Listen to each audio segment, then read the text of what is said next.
Greetings, sisters and brothers. Welcome to African History Club, episode number 22. This is our first episode of the year 2021, so I welcome everybody. Welcome all supporters. I welcome new supporters as well as we continue this journey into aspects of Africa's history.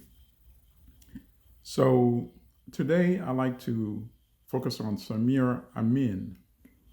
He was an Egyptian political economist. He was a profound intellectual and a profound economic Pan-African as well.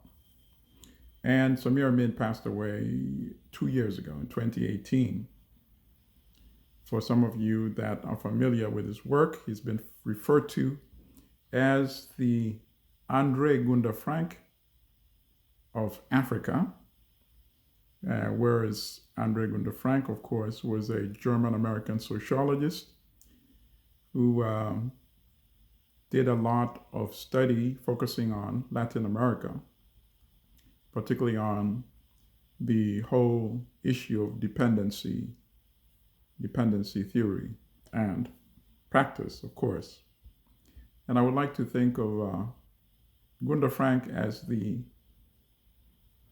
Samir Amin of Latin America, actually, as well. Both of them were unique in their work. They broke a lot of original intellectual territory in terms of debunking, challenging neoliberal economics and some of the nonsense, such as blaming the victimized, dependent, less developed economies, such as in African countries, for their own conditions. The whole not new, really, blaming victimized people for their conditions. So when we go with the whole notion that, the whole Malthusian notion that it is because of rapid population growth that is what depresses development in African countries, which is of course nonsense. As Samir Amin pointed out, that in the early part of the 20th century, both Britain and Germany had tremendous economic growth while at the same time experiencing very rapid population growth. Whereas during the same time frame, India had no economic growth really, and of course, for obvious reasons, it was a British colony, while it also actually had low rate of population growth. So I think the best way to deal with Samir Amin is to look at the issues that concerned him the most and that he devoted his life to studying, critiquing, offering observations, and proposed solutions. Samir Amin, there's a story about Samir Amin that when he was 6 years old, both his parents were intellectuals. They were both medical doctors, actually, in Egypt. And there's a story that once when he had accompanied his parents somewhere in Port Said and had just emerged out of the vehicle, and he observed a young boy picking food from the trash and eating it. And he was astonished and asked his parents, "What's going on here?" And his parents explained that, unfortunately, there are some people in the world that exist like that. And reputedly, Samir Amin said, well, in that case, I have to change the world. And he was a lifelong student and teacher of deconstructing why it is that large parts of human society, and of course all of Africa, is locked in a dependent, subservient relationship with the industrialized countries. So we have to have a historical approach, not in examining Samir Amin, but in understanding the socio-political and economic reality in African countries. So the notion that one can look at what is wrong in terms of, is an African country pursuing a wrong micro or macroeconomic approach in terms of investment decisions, in terms of budget issues, in terms of whether to have relatively more open markets or closed systems.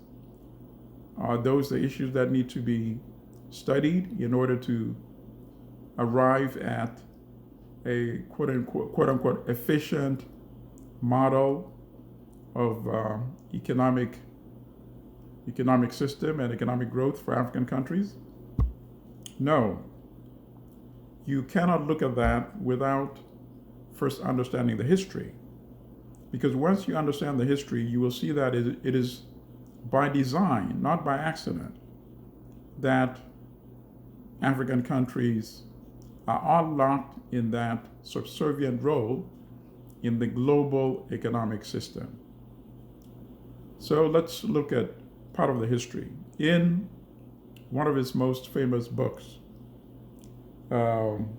which I actually am going to refer to at the end of this podcast, Accumulation on a World Scale. Samir Amin covers a lot of territory, but we won't go too far back into prehistory. Why don't we start our journey at the time that African countries were colonized by the European powers in between the 1880s to 1900. That's the period that is referred to as the scramble for Africa, when the entire continent was partitioned amongst the European powers. And let's focus on some of the critical issues and the disruptions that occurred as a result of colonization, which is precisely what Samir Amin critiques, much in the same way as Walter Rodney also did in how Europe underdeveloped Africa.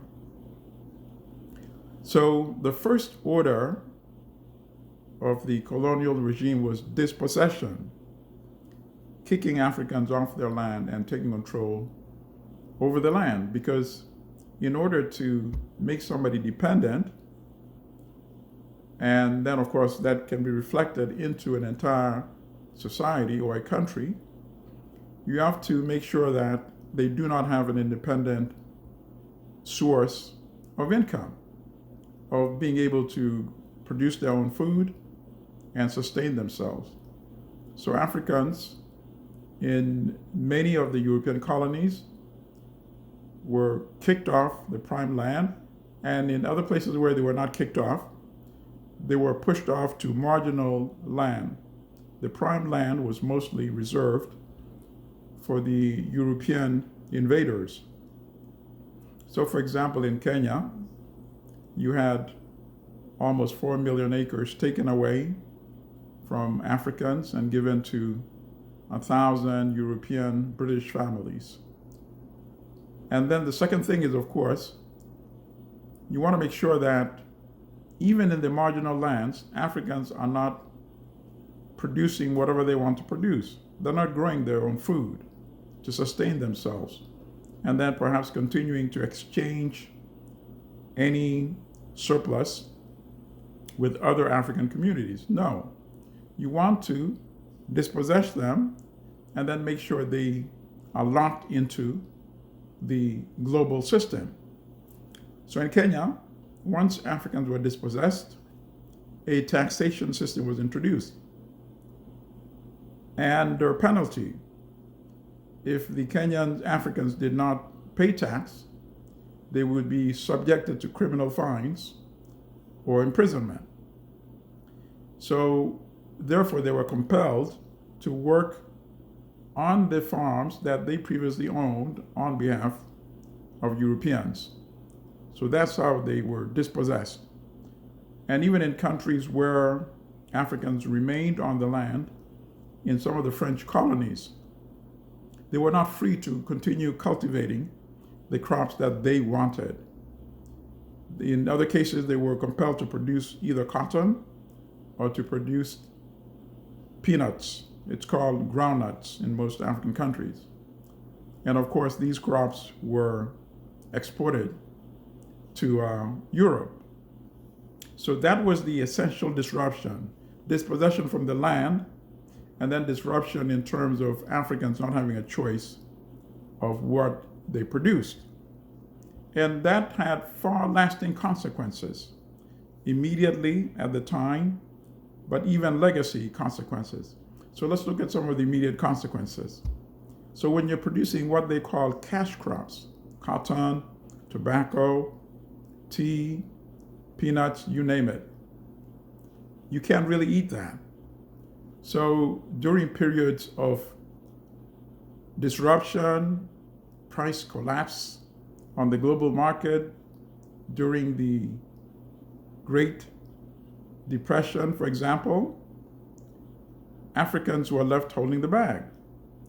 They had no income, because now even the Europeans who had locked them in that system were no longer making money from those cash crops. So therefore, even the little amount that Africans were getting, they no longer have.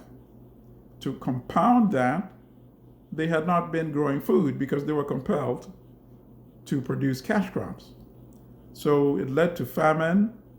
It led to hundreds of thousands of deaths throughout Africa during that era of colonial rule. And let's look at some of the legacy, which of course is what African countries suffer from even today in the 21st century. So in one of his books, Neocolonialism in West Africa, Samir Amin says that even during so-called good times, that was merely a deception. It gave the illusion that Africans were prospering.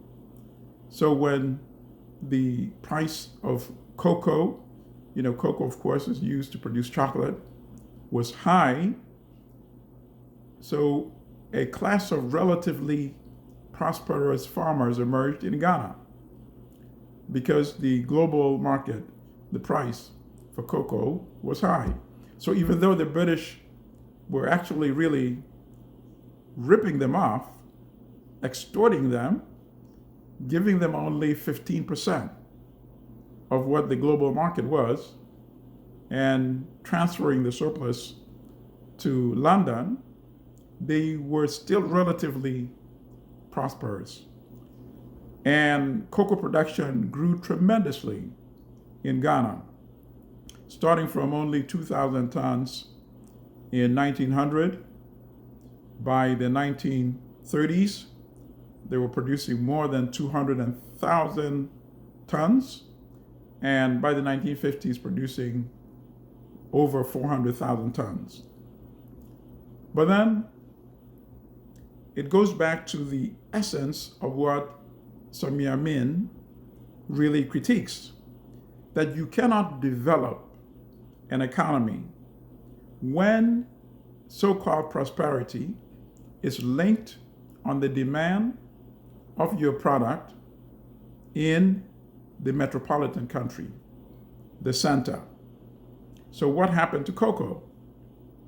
1951, Kwame Nkrumah in Ghana became the chief minister, and then a few years later became prime minister when Ghana became independent.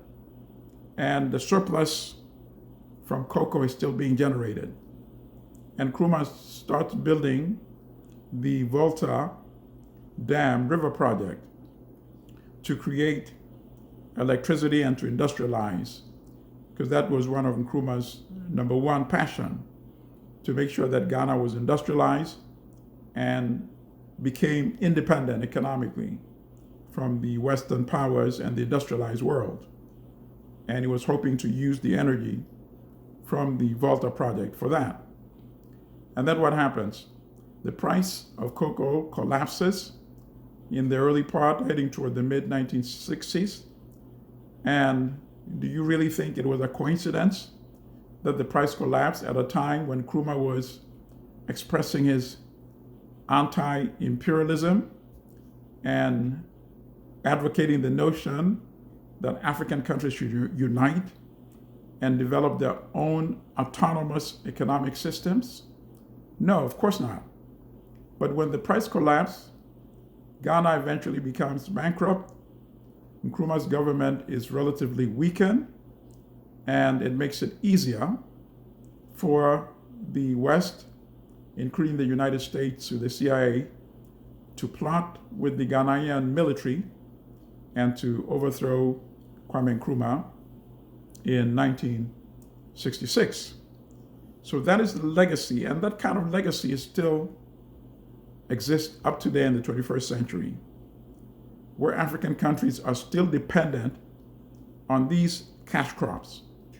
So there's relative, I cannot even say prosperity, but increased revenue when the prices are high, and then when the prices collapse, as surely always happens, the revenue also collapses. African countries are compelled to come running to the World Bank and the IMF to get some financing to operate their governments. And of course, these financing systems come with conditionalities, as we know, called structural adjustment. So literally now you have your economy being governed and managed by the World Bank.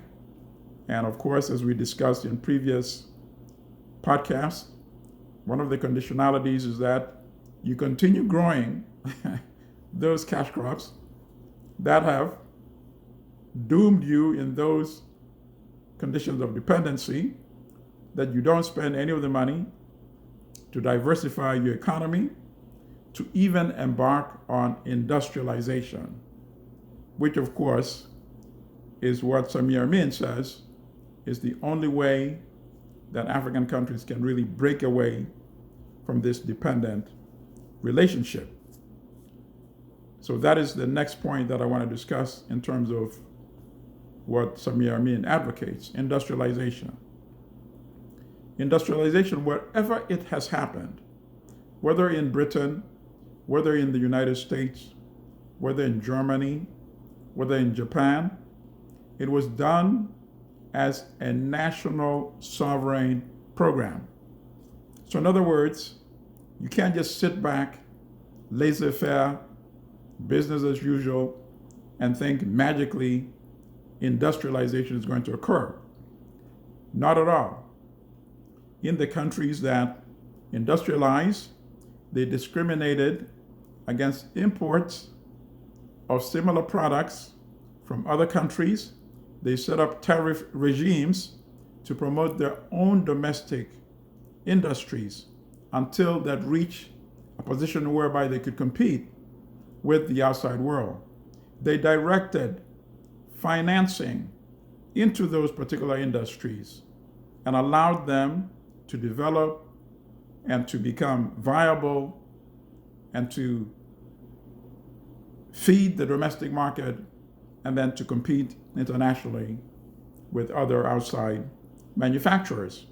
That has never happened in Africa. It did not happen during the colonial regime for obvious reasons, because the colonial European powers used African countries as reservoirs plantations for the commodities that they desired in Europe, reservoir cheap labor, reservoir captive consumer markets for the manufactured products coming from Europe, and reservoirs for resource extraction of the minerals, natural resources from African countries. So that is a summary of what Samir Amin has been critiquing and critiqued all his life, his lifelong passion in terms of what he focused his study toward. So what is the solution? Samir Amin believed that African countries needed to have governments that would prioritize industrialization as a sovereign policy, number one, and food independence, food sovereignty, also as a number one priority at the same time. And that's when he talked about the Bandung Project. Bandung was, of course, the famous conference in 1955 in Indonesia. Came at an interesting time in global history after World War II, when there were several different types of reaction against capital and imperialism.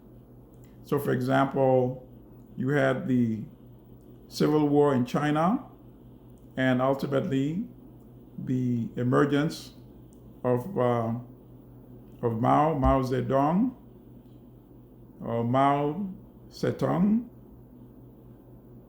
and the defeat of Chiang Kai-shek and the Chinese Revolution.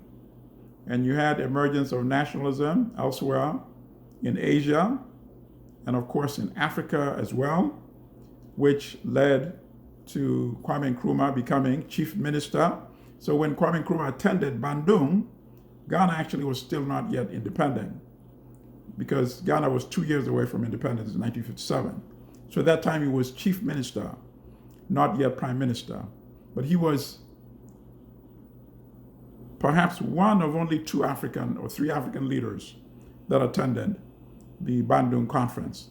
And of course, other leaders who attended were Prime Minister Nehru of India, Gamal Abdel Nasser, who was the leader of Egypt, and Gu Enlai, who was one of the principal right-hand men to Mao in China. And in fact, even though Nehru got a lot of the credit in terms of organizing the conference, according to Samir Amin, it was actually Gu Enlai's idea, or it was his brainchild. That's according to Samir Amin.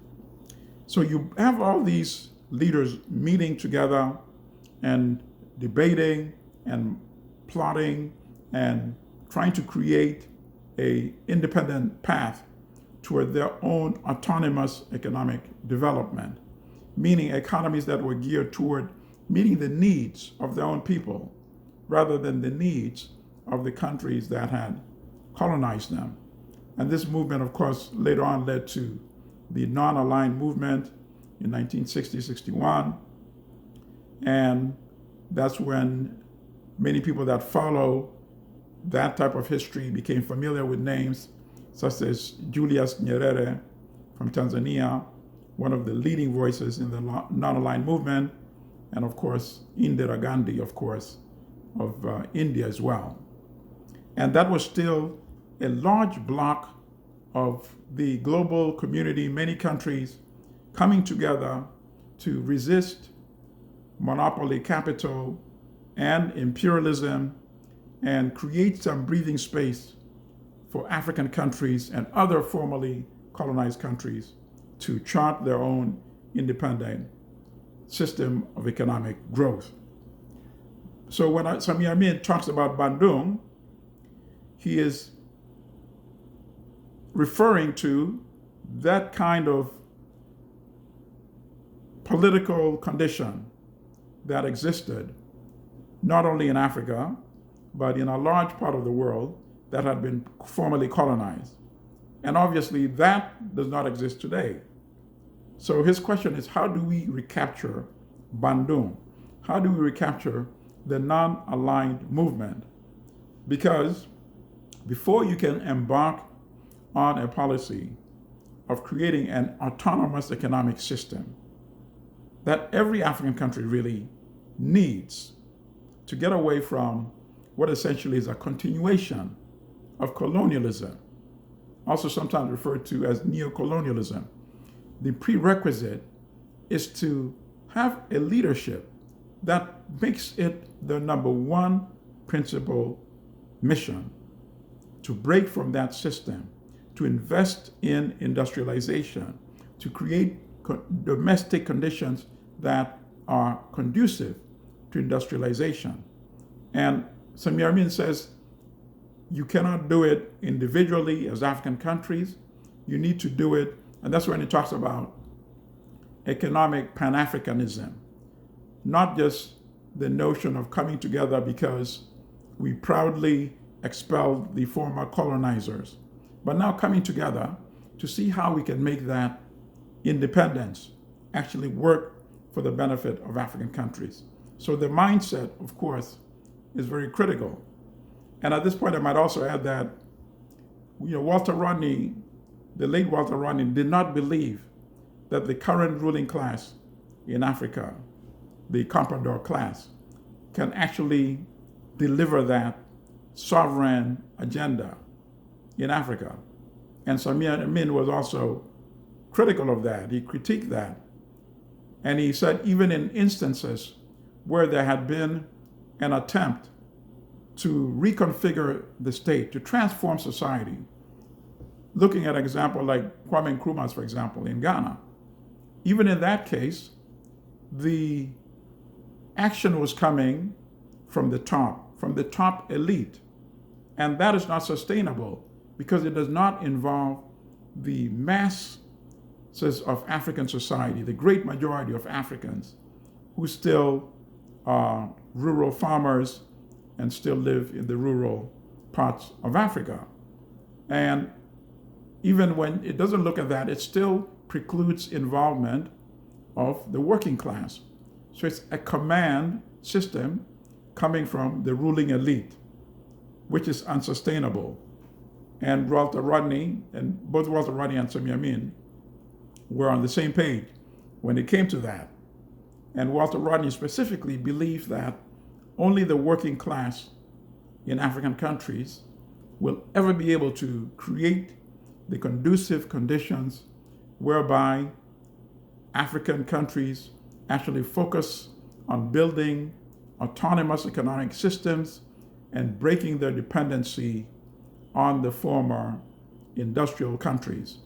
He discussed how the ruling class in the central countries, in the metropolitan countries, are actually happy to create and sustain tragic